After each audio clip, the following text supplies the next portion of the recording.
Hi friends, welcome to yellow rice cooking channel. நம்ம இன்றைக்கி என்ன பார்க்க போகிறோன்னா, இறாலை வச்சு ஒரு சிம்பிளான பிரியாணி தாங்க. வாங்க ஏன் ஸ்டைலில் எப்படி செய்யுதுன்னு பார்க்கலாம். குக்கரை அடுப்பில் வச்சுட்டு ஒரு 3 டேபிள் ஸ்பூன் எண்ணெய் விட்டுக்கோங்க.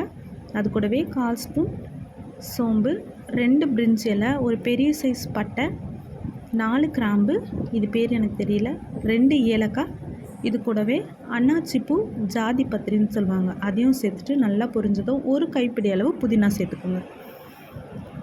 இப்போது நீல வாக்கில் கட் பண்ணி வச்சுருக்கிற 3 வெங்காயத்தையும் அது கூட சேர்த்துக்கோங்க. சேர்த்துட்டு நல்லா கலந்து விட்டுக்கோங்க. இது கூடவே பிரியாணிக்கு தேவையான அளவு உப்பு சேர்த்து நல்லா மிக்ஸ் பண்ணி விட்டுக்கோங்க.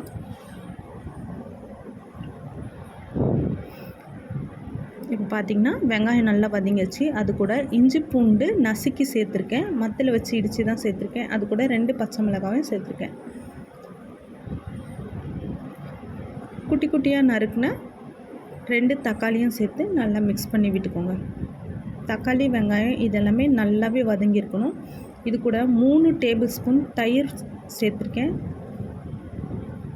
1 ஸ்பூன் கரம் மசாலா.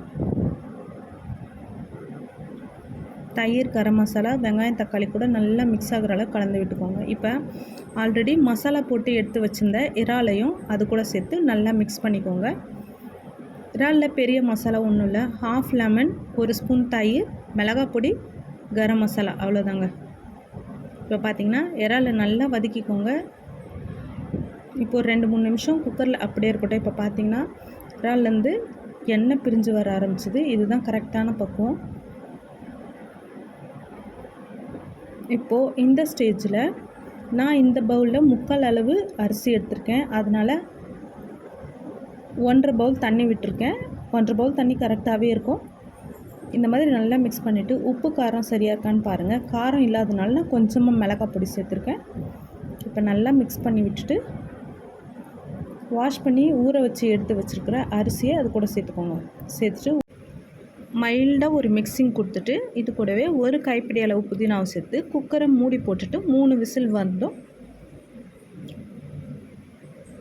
அவ்வளோதாங்க. 3 விசில் வந்ததும் குக்கரை இறக்கி வச்சுட்டு அந்த ஸ்டீமை எடுத்து விட்டுருங்க, இல்லைன்னா சாதம் குழஞ்சிரும்.